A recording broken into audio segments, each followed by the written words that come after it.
Pablo Escobar et son cartel étaient encore plus importants que son propre gouvernement. C'était le Léonard de Vinci du crime, le plus gros des trafiquants. Son empire était immense. Il était invincible. Il avait tout, la richesse et la célébrité. La puissance de Pablo Escobar était telle qu'il devait absolument mourir.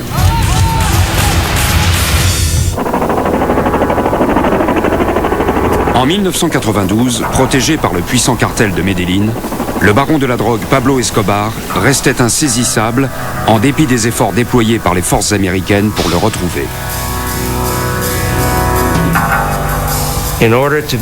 Pour réussir à capturer Pablo, il fallait avoir le sens du timing. Parce que si on savait que Pablo était quelque part un soir, il y avait de fortes chances qu'il n'y soit plus le lendemain. Les Américains et les Colombiens ont compris que leur tactique de recherche ne fonctionnerait jamais.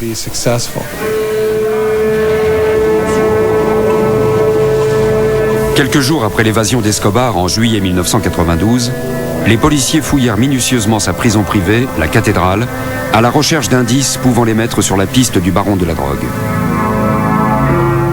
Nous avons fouillé la prison où il avait vécu. Nous avons trouvé des informations très intéressantes. En examinant ses appartements privés et ses souvenirs, ils se sont aperçus qu'Escobar était particulièrement attaché à sa femme et à ses enfants.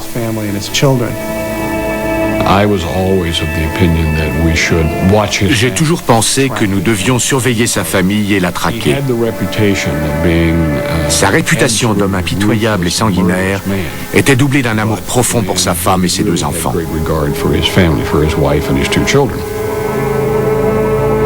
À ce moment, une mystérieuse unité paramilitaire appelée Los Pepes prit pour cible l'organisation de Pablo ainsi que sa famille et n'hésita pas à tuer. Los Pepes, dont le nom est l'acronyme de « Persécutés par Pablo Escobar », ont lancé une campagne offensive contre les biens et les personnes proches d'Escobar.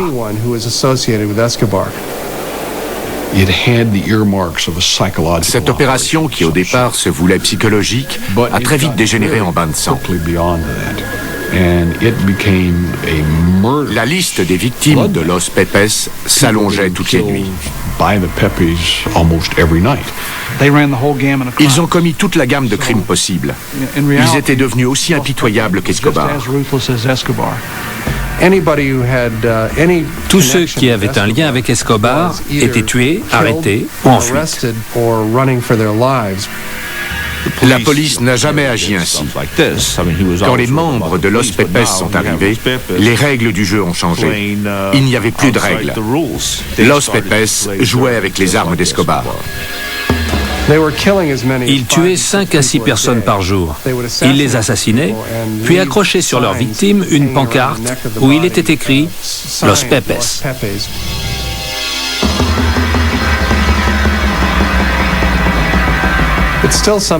Nous ignorons toujours qui étaient Los Pepes.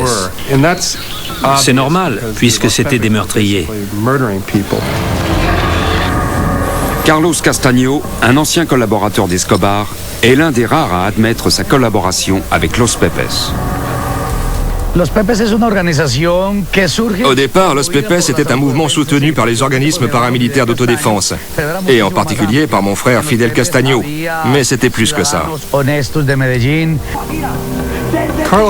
Carlos Castaño et son frère Fidel faisaient partie des premières unités paramilitaires créées pour lutter contre les guérilleros. Quand Escobar se mit à exécuter des membres de son réseau à l'intérieur de sa prison privée, la cathédrale, les survivants s'allièrent secrètement avec les paramilitaires contre le baron de la drogue.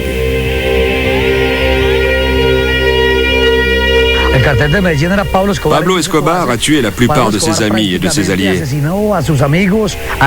Mais ceux qui ont réussi à survivre à ce lunatique ont décidé de nous rejoindre.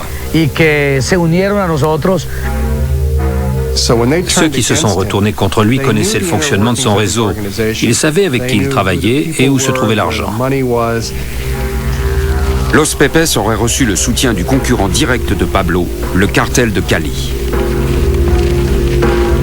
Le cartel de Cali était très heureux d'aider Los Pepes, le bloc de recherche ou le gouvernement colombien, parce qu'Escobar était leur plus grand concurrent. En éliminant le cartel de Medellín, ils récupéraient des parts de marché. L'impact de Los Pepes sur Escobar et ses hommes était immense parce qu'ils ne respectaient aucune règle. Los Pepes était la première tactique employée contre Escobar. Elle a été très efficace, puisqu'en très peu de temps, tous les proches d'Escobar, les membres de sa famille, ses avocats, ses banquiers, ses comptables, étaient en fuite, morts ou arrêtés. Pablo s'est vite rendu compte que la carapace qui le protégeait se fissurait. En février 1993, Los Pepes avait éliminé plusieurs dizaines d'associés d'Escobar ou de membres de sa famille. Pablo s'est mis à craindre que Los Pepes ne tue sa femme et ses enfants. J'ai reçu un coup de fil du ministre de la Défense me disant « La femme d'Escobar, ses enfants et 12 ou 14 autres personnes sont à l'aéroport de Rio Negro. Ils sont en possession de visas pour les États-Unis et projettent de quitter le pays. S'il réussit à faire évacuer sa famille, Pablo n'aura plus aucune inhibition et sera capable du pire. »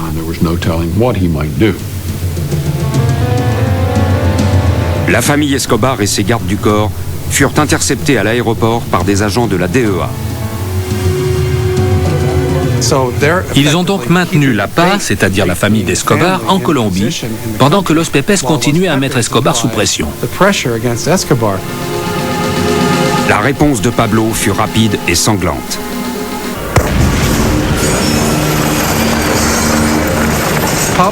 Pablo a posé une bombe de 150 kg à Bogota, détruisant tout un pâté de maisons.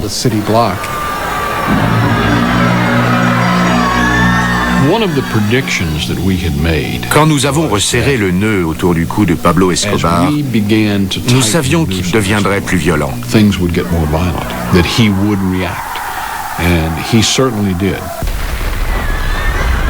En 2 mois, il a posé près de 9 bombes à Bogota et tué des centaines de personnes.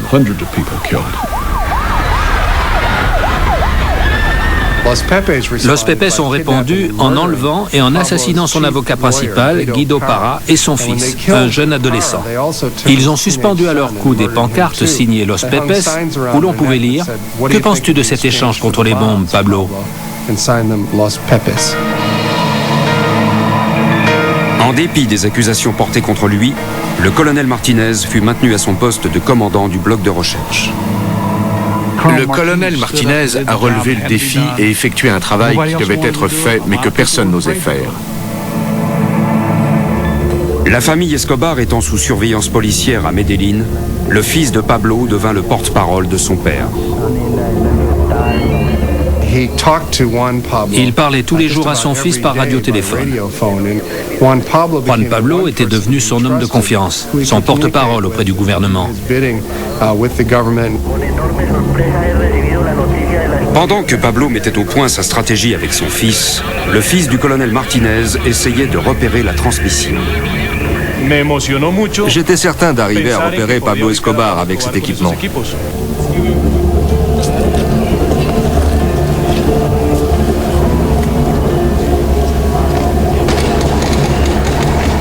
Le 27 novembre 1993, Escobar organisa avec son fils Juan Pablo l'évacuation de sa famille en Allemagne.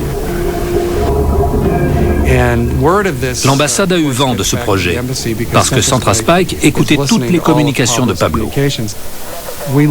Nous avons appris qu'il devait partir pour l'Allemagne sur un vol Lufthansa.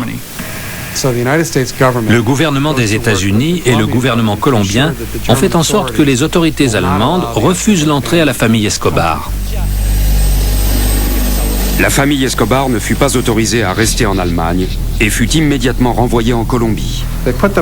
À Bogota, la famille Escobar a été installée à l'hôtel Tequendama, un grand complexe hôtelier appartenant à la police nationale colombienne. Celle-ci a ensuite déclaré qu'elle protégeait la famille de Pablo, mais Escobar ne voyait pas les choses de cette façon. Pour lui, sa famille était entre les mains de ceux qui pouvaient la supprimer. Il ne se passait pas un jour sans qu'Escobar ne téléphone.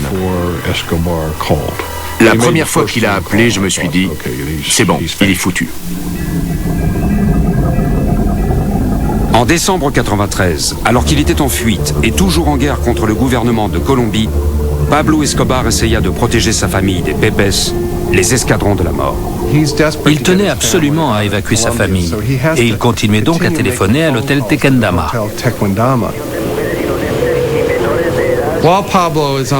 Central Spike écoutait toutes les conversations de Pablo et repérait sa position dans un quartier de Medellín appelé Los Olivos. Le colonel Martinez avait déployé un grand nombre de ses hommes dans les parkings du quartier pour qu'ils soient prêts à intervenir dès que Pablo appellerait. Hugo Martinez Jr., le fils du colonel Martinez et le reste du bloc de recherche attendaient sur place le prochain appel d'Escobar. Chaque fois que Pablo parlait à son fils par radiotéléphone, Hugo Jr. sillonnait les rues avec son camion télémétrique afin de repérer sa position exacte. Mon père était très clair quand il disait que les opérations ne pouvaient pas continuer si Pablo ne parlait pas. Pablo cherchait une voie de sortie et se tourna vers son fils, Juan Pablo. Le 2 décembre au matin, le lendemain de son 44e anniversaire, Pablo s'est réveillé et après avoir pris des spaghettis au petit déjeuner, il a immédiatement appelé Juan Pablo. Escobar demanda à son fils de répondre en son nom à une interview téléphonique. Il a demandé à son fils d'accepter une liste de questions des journalistes. Il comptait jouer avec la corde sensible de l'opinion publique en révélant aux Colombiens que le gouvernement se servait de sa femme et de ses enfants pour le capturer. Il a dit à son fils qu'il se reparlerait dans quelques heures. Et il a rappelé. Nous nous étions installés dans une maison proche de la zone où il avait appelé la première fois. Hugo, qui a tout de suite repéré le signal, était suivi de près par le bloc de recherche. Dans le quartier de Los Olivos, le hasard leur a fait prendre la rue où Pablo se cachait. Il s'est remis à parler et j'ai suivi le signal jusqu'à ce que mon matériel me fournisse sa position exacte. J'ai fait demi-tour et je suis repassé devant la maison. Ayant pris le récepteur à la main et le sortant par la fenêtre de la voiture, je l'ai orienté vers la fenêtre du deuxième étage. C'est alors que j'ai remarqué la silhouette de Pablo Escobar en train de téléphoner. Je l'ai regardé et il m'a regardé par la fenêtre. Nous nous sommes vus.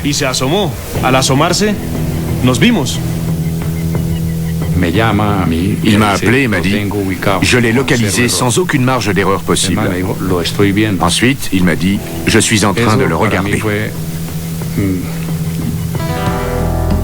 Le colonel Martinez lui a dit « Surtout ne pars pas ». Je leur ai dit d'attendre le bloc de recherche, mais qu'ils pouvaient l'appréhender s'ils n'avaient pas le choix. Hugo a pris position à l'arrière du bâtiment pendant que ses hommes surveillaient la porte d'entrée.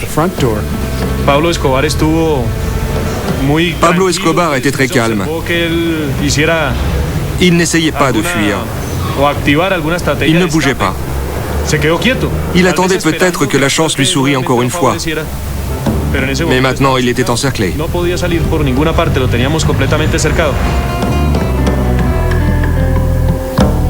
L'équipe d'Hugo Aguilar arriva sur les lieux et donna immédiatement l'assaut. Pablo n'avait rien remarqué de particulier. Il était toujours au téléphone avec son fils quand une charge explosive a fait sauter la porte d'entrée. Nous avons monté les escaliers. J'étais en premier. Pablo Escobar a dit « Il se passe quelque chose, je te rappelle. » Et il a jeté le téléphone. Il s'est précipité à la fenêtre et a sauté.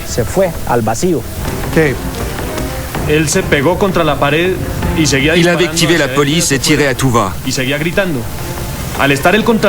Quand il longeait le mur, nous n'avions aucun angle de tir, mais quand il s'est mis à marcher devant, là où le toit remonte, on le voyait mieux. Et c'est à ce moment-là qu'il est tombé.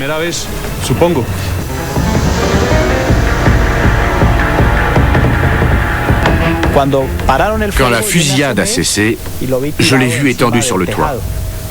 J'ai pris la radio et j'ai dit « Vive la Colombie, Pablo Escobar est mort ». Le criminel le plus puissant au monde était mort.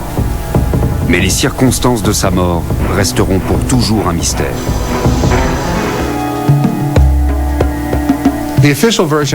Selon la version officielle, au moment où ils l'ont abattu, il avait un revolver dans chaque main, il criait et il invectivait les policiers.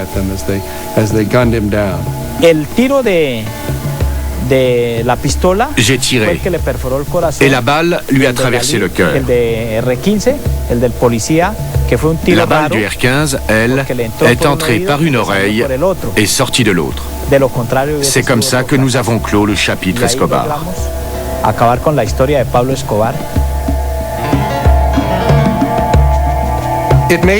C'est peut-être vrai, mais dans de telles circonstances, la manière d'agir habituelle de Pablo n'était pas de riposter, mais bien de prendre la fuite. Je pense qu'en entendant la porte d'entrée exploser, il a essayé de s'enfuir en sautant par la fenêtre arrière. Il est à mon avis plus logique de dire que Pablo a été tué quand il s'enfuyait par les toits. On lui a tiré dessus 3 fois, une première fois dans la jambe, la deuxième fois dans le torse et la troisième et dernière fois dans son oreille droite. C'est cette balle, la balle dans son oreille, qui l'a tué. Je pense que les balles qu'il avait dans la jambe et le torse l'ont arrêté net.